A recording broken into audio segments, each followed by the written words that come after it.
साथियों नमस्कार। उत्कृष्ट हिंदी अध्ययन कक्षा में आप सभी का एक बार फिर से स्वागत है। विद्यार्थियों, हिंदी विषय के प्रश्न पत्र में निबंध सबसे अधिक अंक वाला प्रश्न होता है और सबसे ज़्यादा चिंता में डालने वाला प्रश्न भी होता है। विद्यार्थी निबंध लिखते तो हैं, किंतु निबंध याद करने में, रटने में इतना ज़्यादा ध्यान देते हैं कि निबंध को उतनी अच्छी तरीके से नहीं लिख पाते। हिंदी के विद्यार्थियों के लिए वास्तव में निबंध लिखना शायद सबसे ज़्यादा कठिन कार्य होता है, क्योंकि निबंध में इतने विविध विषय होते हैं, इतने ज़्यादा निबंध के विषय हैं और निबंध का जो कलेवर है इतना विस्तृत है कि अधिकांश विद्यार्थी अच्छा निबंध नहीं लिख पाते। वे परीक्षा में जैसे तैसे निबंध लिखने की औपचारिकता पूरी कर देते हैं, किंतु उन्हें न तो निबंध का अर्थ समझ में आता है और न ही पाठ्यक्रम में निबंध के समावेश का उद्देश्य पूर्ण कर पाते हैं। तो आज हम निबंध लिखने की कला, निबंध की अंग तथा पाठ्यक्रम में निबंध के समावेश का उद्देश्य क्या होता है, इस बात पर चर्चा करेंगे।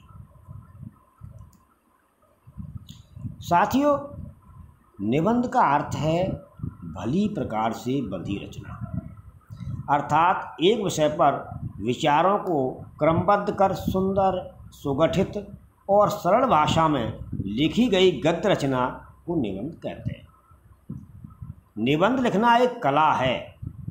जिस प्रकार से अन्य कलाओं में सफल होने के लिए निरंतर अभ्यास आवश्यक होता है, उसी प्रकार से किसी भी विषय पर अपने विचारों को लिखित रूप में अभिव्यक्त करने के लिए निरंतर अभ्यास की जरूरत होती है और निबंध अपने विचारों का लिखित प्रकटन ही है। निबंध की एक सरल परिभाषा आपको बताएं, अपने मानसिक भावों और विचारों को संक्षिप्त रूप से तथा नियंत्रित ढंग से लिखना ही निबंध कहलाता है। साथियों, निबंध के बारे में आगे चर्चा करते हैं तो निबंध के 4 अंग निश्चित किए गए। ये 4 अंग हैं: शीर्षक, प्रस्तावना, विस्तार और उपसंहार। ये निबंध के 4 अंग हैं। अब इन अंगों को क्रम से समझते हैं। पहला है शीर्षक। निबंध का शीर्षक बहुत आकर्षक होना चाहिए। ऐसा होना चाहिए कि शीर्षक देखते ही निबंध पढ़ने के लिए उत्सुकता पैदा हो जाए, किंतु विद्यार्थियों के लिए इस अंग का कोई मतलब नहीं, क्योंकि प्रश्न पत्र में शीर्षक पहले से ही दिया रहता है। हमें दिए गए शीर्षक के अंतर्गत ही निबंध लिखना होता है। अब दूसरा अंग आता है प्रस्ताव। प्रस्तावना निबंध का सबसे अधिक महत्वपूर्ण है, क्योंकि निबंध का प्रारंभ ही प्रस्तावना से होता है। इसमें निबंध का परिचय दिया जाता है। प्रस्तावना निबंध लेखन की नींव है। जितनी अच्छी प्रस्तावना होगी, निबंध उतना ही अच्छा होगा। प्रस्तावना के बारे में ध्यान रखें कि प्रस्तावना छोटी हो। अधिक ज़्यादा बड़ी प्रस्तावना ठीक नहीं रहती, लेकिन प्रस्तावना में जो विषय वस्तु, जो निबंध का विषय है, उसकी झलक अवश्य दिखाई देनी चाहिए। प्रस्तावना की शुरुआत हम किसी सूक्ति, अच्छे वचन, श्लोक या कोई उदाहरण देकर कर सकते हैं। अगर प्रस्तावना की शुरुआत इस प्रकार से की जाए तो ज़्यादा आकर्षक होती है। ध्यान रखें कि निबंध को जांचने वाला जो परीक्षक होता है, वो सबसे पहले प्रस्तावना देखता है और प्रस्तावना को देखकर ही वो निश्चित कर लेता है कि निबंध कैसा होगा। अब तीसरी बात आती है विस्तार। ये निबंध का प्रमुख अंग है। सबसे मुख्य निबंध के विषय में जो हम कहना चाहते हैं वो विस्तार के अंतर्गत आता है। ये मुख्य अंग है। इसमें जिस विषय पर आप निबंध लिख रहे हैं उसका वर्णन और विवेचन होता है। विस्तार के लिए आपको बताएं कि जो सामग्री आपने एकत्र की है उस विषय से संबंधित, उस सामग्री को सबसे पहले क्रमबद्ध कर लीजिए। क्रमबद्ध करो और उसके बाद में अनुच्छेदों में बांटो उसको। पैराग्राफ में आपको लिखना है बिंदुवार, या एक बिंदु निश्चित कर लें पहले से अपन कि इसके कितने बिंदु हो सकते हैं। इसके लिए सबसे पहले उसको एक रफ रूप में लिख लो। इसके बाद रफ में लिखने से हमको स्पष्ट हो जाएगा कि हमें कितने बिंदु बनाना है, कौन कौन सी बिंदु बनाना है। तो इन बिंदुओं या बिंदु बना करके हम इसको पैराग्राफ बाई पैराग्राफ आगे जितने 2-4 बिंदु बन जाएं हम लिखते जाएंगे। ये जो विस्तार वाला अंग है निबंध का, ये संतुलित होना चाहिए। व्यर्थ के ज़्यादा बिंदु नहीं बनाएं और आवश्यक बिंदु जरूर बनाएं। ये विस्तार के अंतर्गत निबंधकार अपना दृष्टिकोण भी प्रकट करता है।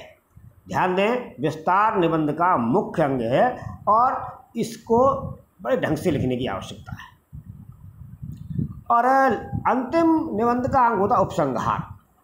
उपसंहार एक प्रकार का सारांश होता है। यहाँ तक आते आते निबंध जिस विषय पर लिखा गया है उस पर हम चर्चा कर चुके होते हैं।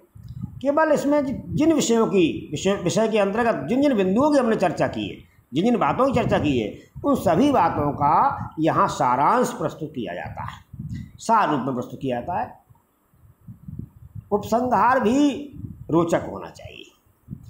इसमें हम कोई उपदेश दे सकते हैं, कोई संदेश दे सकते हैं, या विषय से संबंधित कोई कविता यदि हमें याद है तो उस कविता की पंक्तियों को लिखकर भी हम निबंध को समाप्त कर सकते हैं, जिससे निबंध और ज़्यादा रोचक और युक्त हो जाएगा।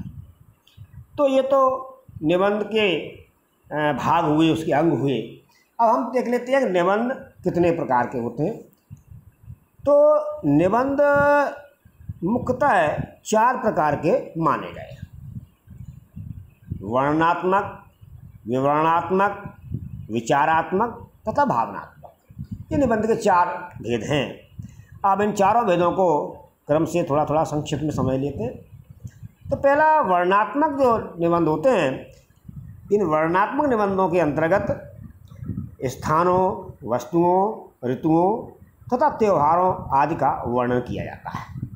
उदाहरण के लिए जैसे होली पर निबंध लिखना है, या किसी भी त्यौहार पर या स्वतंत्रता दिवस पर जो निबंध लिखे जाते हैं वो वर्णनात्मक निबंध के अंतर्गत आते हैं। निबंध का दूसरा भेद है विवरणात्मक निबंध। विवरणात्मक निबंधों में घटनाओं, यात्राओं तथा व्यक्तियों के परिचयात्मक निबंध लिखे जाते हैं, जैसे रेल यात्रा, विद्यालय का वार्षिकोत्सव आदि। वर्णनात्मक और विवरणात्मक निबंध में केवल थोड़ा सा अंतर है, और ये अंतर ये है कि जहाँ वर्णनात्मक निबंध में हम किसी वस्तु को स्थिर रूप में देखते हैं और विवरणात्मक उसे क्रियाशील रूप में देखते हैं। केवल स्थिर और क्रियाशील रूप का अंतर है, वरना दोनों एक जैसे हैं। इसका तीसरा जो भेद होता है वह है विचारात्मक निबंध। ये निबंध थोड़े गंभीर होते हैं। इनमें किसी समस्या, कोई मन का भाव इत्यादि विषयों पर व्याख्यात्मक और विश्लेषणात्मक लेखन ही विचारात्मक निबंध कहलाता है। जैसे दूरदर्शन और शिक्षा, विज्ञान की लाभ हानि, साहित्य और समाज, ये विचारात्मक निबंध के अंतर्गत आते हैं। और अंतिम इसका जो भेद है वह है भावनात्मक या भावात्मक निबंध। भाव की प्रधानता होती है इन निबंधों में।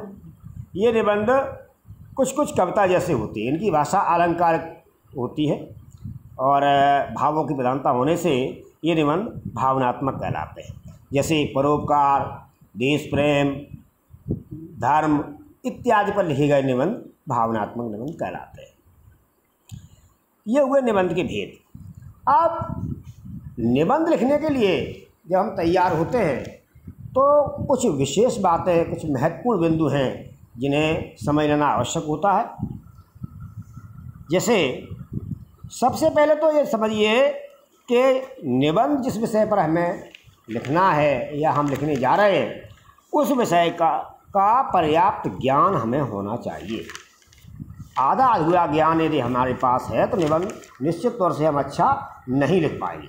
जानकारी अधिक से अधिक इकट्ठी करें, और ये जानकारी इकट्ठी करने के लिए हम इंटरनेट, पुस्तकालय या अपने शिक्षक का सहयोग भी ले सकते हैं, या उसी विषय पर और किन्हीं लेखकों के अच्छे निबंध हों तो हम उनका अध्ययन पहले कर लें। और इसके बाद में ध्यान रखिए, अध्ययन करना है, रटना नहीं है। उनका निबंध ज्यों का त्यों हमें नहीं लिखना है, हमें केवल उस सामग्री को आत्मसात करके और उसके बाद में अपनी भाषा में अपना निबंध लिखना है। अगला बिंदु है, निबंध लिखने से पहले जब हमने अपने दिमाग में बैठा लिया, जानकारी एकत्रित कर ली, तो रूपरेखा बना लें। रूपरेखा बना लें, बिंदु स्पष्ट कर लें कि हमें इन बिंदुओं पर, इन हेडिंगों पर निबंध आगे बढ़ाना है। तो ये बिंदु निश्चित कर लें और ये ध्यान रखें कि हर चीज़ क्रम में हो। बिना क्रम के लिखना निबंध के लिए अच्छा नहीं है और बिल्कुल ख़राब लगता है।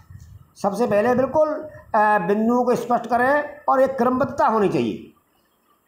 जैसे उदाहरण के लिए यदि हम निबंध लिख रहे हैं कि पर्यावरण प्रदूषण, इस पर निबंध लिख रहे हैं, तो सबसे पहले हमें ये ध्यान लिखना है कि प्रदूषण का अर्थ ये क्या होता है, फिर इसके कारण, फिर इसको दूर करने के उपाय और अंत में उपसंहार। ऐसा नहीं है चाहे कुछ उल्टा सीधा लिख दे, हमें एक क्रम से निबंध लिखना चाहिए। इसके बाद में निबंध में एक बात का और ध्यान रखें कि ये कहना कि भाई निबंध ज़्यादा विस्तृत होता है, 3-4 पेज भर दिए, 5-10 पेज भर दिए, इससे कोई फर्क नहीं पड़ता। निबंध ज़्यादा बड़ा होना आवश्यक नहीं है, सटीक होना आवश्यक है। हम एक ही बात को बार बार नहीं कहें, ज़्यादा विस्तार नहीं करें, कम शब्दों में बिल्कुल सही क्रम में अपनी बात कहें। जो भी हम शीर्षक दे रहे हैं, जो भी हम हेडिंग दे रहे हैं, उन हेडिंगों को अंडरलाइन करना ना भूलें, उन्हें रेखांकित करें। निबंध की भाषा रोचक होनी चाहिए, सरल होनी चाहिए, ज़्यादा कठिन भाषा की आवश्यकता नहीं है, लेकिन आवश्यकता है कि भाषा शुद्ध हो। भाषा में वर्तनी की, विराम चिन्हों की, इस प्रकार से कोई गलती नहीं होनी चाहिए, क्योंकि निबंध गद्य का सबसे उत्कृष्ट रूप माना गया है। निबंध को गद्य की कसौटी कहा गया है, इसलिए इसमें व्याकरणिक गलतियाँ स्वीकार नहीं की जाती। और निबंध के 3 जो मुख्य भाग हैं, आरंभ, मध्य यानी विस्तार और अंत उपसंहार, इनमें से कम एक भाग में कोई उक्ति, कोई विशेष कथन या विषय से संबंधित कविताई कुछ पंक्तियाँ अवश्य लिखें। इससे निबंध और ज़्यादा सटीक और अच्छा बन जाता है। अब हम कुछ बिंदुओं में ये बताएंगे कि वास्तव में निबंध लेखन को प्रश्न पत्र में या विषय में स्थान क्यों दिया गया।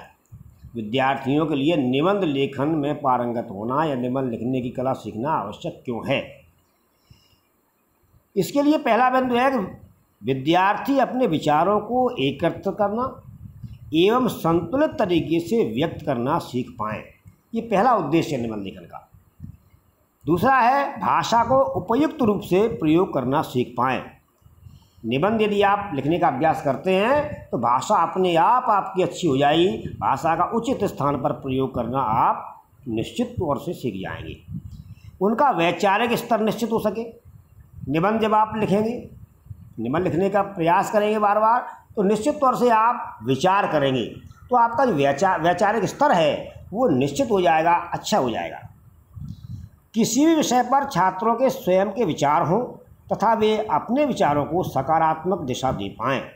निबंध लिखने से हमारे विचार दृढ़ होते हैं, विचार इकट्ठा होते हैं, किसी विषय पर एकत्र होते हैं और हमारे अपने विचारों को हम एक सही दिशा, सकारात्मक दिशा की ओर मोड़ सकते हैं यदि हम निबंध लिखने का निरंतर अभ्यास करते हैं तो।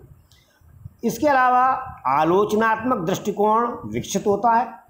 हम किसी भी विषय पर उसकी अच्छाइयाँ बुराइयाँ दोनों को सोचते हैं, उस पर विचार करते हैं। ये निबंध में होता है। लाभ लिखते हैं, हानि लिखते हैं, कारण लिखते हैं, निवारण लिखते हैं। तो इससे विद्यार्थी के मन में आलोचनात्मक दृष्टिकोण विकसित होता है, जो उसके आगे के जीवन के लिए बहुत आवश्यक होता है। और सबसे बड़ी बात, विद्यार्थी यदि निबंध लिखना स्वयं से सीखते हैं तो वे रटंतु तोता न बनकर विचारशील प्राणी बन जाते हैं। निबंध को कभी रटना नहीं चाहिए। परीक्षा देकर वापस आते हुए विद्यार्थी आपस में चर्चा कर रहे थे। एक विद्यार्थी दूसरे से कह रहा था कि पूरा प्रश्न पत्र हम हल करके आए हैं, केवल निबंध नहीं लिख पाया, क्योंकि जिन निबंधों को हम याद करके गए थे वो पेपर में नहीं आए। तो मैंने उससे पूछा कि बेटा निबंध कोई रटने की चीज़ है? तो विद्यार्थी ने कोई जवाब नहीं दिया। उसके पास जवाब था ही नहीं, क्योंकि आज जो शिक्षा प्रणाली है उसमें निबंध रटे जाते हैं, जबकि निबंध रटने वाली वस्तु नहीं है। निबंध लिखने वाली, अभ्यास के द्वारा स्वयं अपने विचारों को प्रकट करते हुए लिखने वाली, प्रस्तुत करने वाली चीज़ है। अतः विद्यार्थियों, आप लोग भी अभ्यास करें और अच्छा निबंध लिखने का प्रयास करें। धन्यवाद। जय।